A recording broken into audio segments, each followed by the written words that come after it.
কারণ কোনো রকমভাবে মুখ্যমন্ত্রীর মিটিংয়ের মধ্যে আমাদের বলা হয়েছে যাতে তার বক্তব্যের সময় কোনো বিশৃঙ্খলা পরিস্থিতির সৃষ্টি না হয়, সেটা আমাদেরকে একটু দেখতে বলা হয়েছে। যার জন্য আমাদের পিটিশনার নয় বা যোগ্য শিক্ষক শিক্ষিকা অধিকার মঞ্চের মধ্যে চাকরি হারা কেউ নয়, এমন যাতে কেউ না ঢুকতে পারে সেটা আমাদেরকে নিশ্চিত করতে হবে।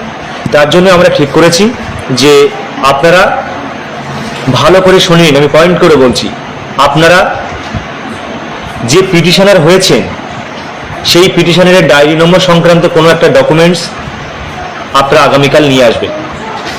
সেই সঙ্গে রাখবেন ওএমআর-এর কোনো একটা কপি, ওএমআর-এর জেরক্স আর অ্যাডমিটের জেরক্স। ভালো করে এটা জেনে নিন, নাহলে কিন্তু পরে ঝামেলা করবেন বা কোনো অসুবিধা হবে, তখন কিন্তু আমার হাতে কিছু করার থাকবে না। কোনো রকমভাবে কোনো জলের বোতল নিয়ে ভিতরে প্রবেশ করা যাবে না, 1 নম্বর। কোনো ব্যাগ নিয়ে কিন্তু ভিতরে প্রবেশ করা যাবে না 7 তারিখে। কোনো টিফিন বা কোনো খাবার নিয়ে ভিতরে ঢোকা যাবে না। বাচ্চা নিয়ে ভিতরে যাওয়া যাবে না। বয়স্ক কোনো ব্যক্তিকে সঙ্গে নিয়ে আসবেন বা কেন তার হাজবেন্ডকে সঙ্গে নিয়ে আসবে, তারা কিন্তু ভিতরে প্রবেশ করতে পারবেন না। সিএম সিকিউরিটি ত্রিস্তরের 3 রকমভাবে তার নিরাপত্তা হয়।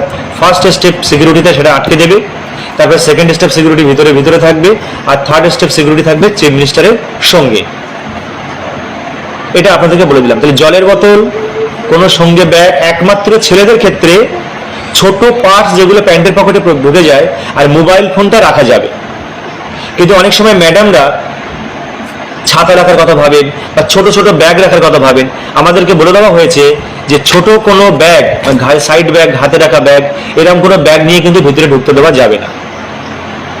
তাহলে সেটা কিন্তু আমাদেরকে বাইরে কোনো ব্যবস্থা করতে হবে, মানে আমাদের নিজেদেরই মঞ্চের থেকে কিংবা নিজেদের দায়িত্বে, বা যারা দূরের ডিস্ট্রিক্ট থেকে আসবেন, হয়তো কোনো হোটেল নিলেন, কালকে রাত্রে অবস্থান করছেন, সেখানে হয়তো কোনো একটা ঘরে বা 2-3টে ঘর যদি সে থাকে, সেখানে হয়তো জিনিসপত্রগুলো রেখে আসতে হবে। 7:30 থেকে 8টার মধ্যে ঢোকানো শুরু হবে নেতাজি ইন্ডোর স্টেডিয়াম। ঢোকানো শুরু হওয়ার পর ফার্স্ট স্টেপ ভেরিফিকেশন, মানে যাচাই করে নিয়ে, পুলিশ যাচাই করে নিয়ে আপনাকে ভিতরে ঢুকিয়ে দেবে।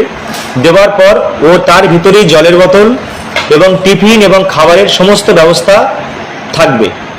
সরকারের তরফ থেকে সেই ব্যবস্থা করা হচ্ছে।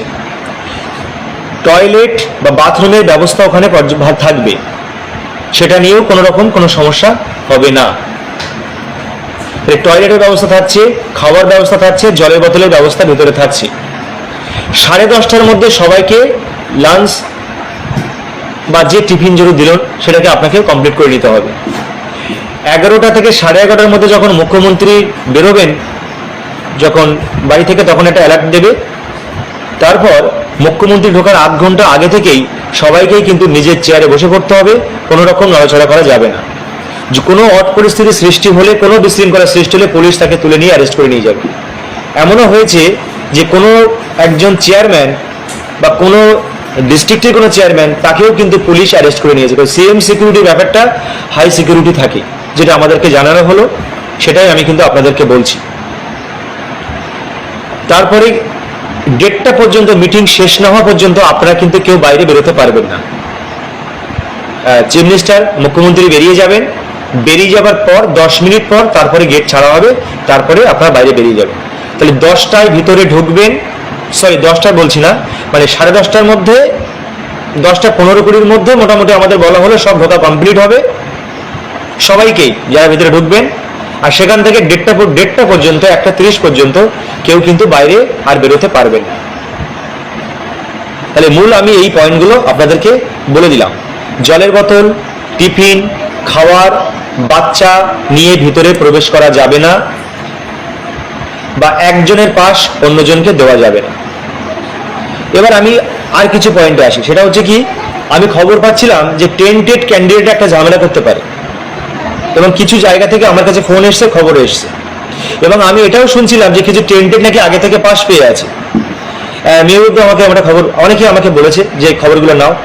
আমি যথারীতিভাবে সিএম সিকিউরিটি, আপনারা সবাই জানেন, সেলিমবাবুর সাথে আমার সারাদিনেই প্রায় 4 থেকে 5 বার আজকে মিটিং হয়েছে। আমি ওনাকে সরাসরি জিজ্ঞাসা করেছি যে স্যার, টেন্টেডরা নাকি ভিতরে ঢুকবে, তারা নাকি আলাদা করে পাস পেয়েছে। উনি আমাকে বললেন সন্ধ্যে 7টার সময় আমি ফোন করেছিলাম, তখনও বললেন যে না, এরকম কোনো কিছু হতে পারে না, আমরা কোনো পাস কারো কাছেই দেব না, পাসটা শুধুমাত্র তোমাদের হাতেই তুলে দেব, পাস কোনো রকম ভাবে কোনো টেন্টেডদের কাছে দেওয়া হবে না।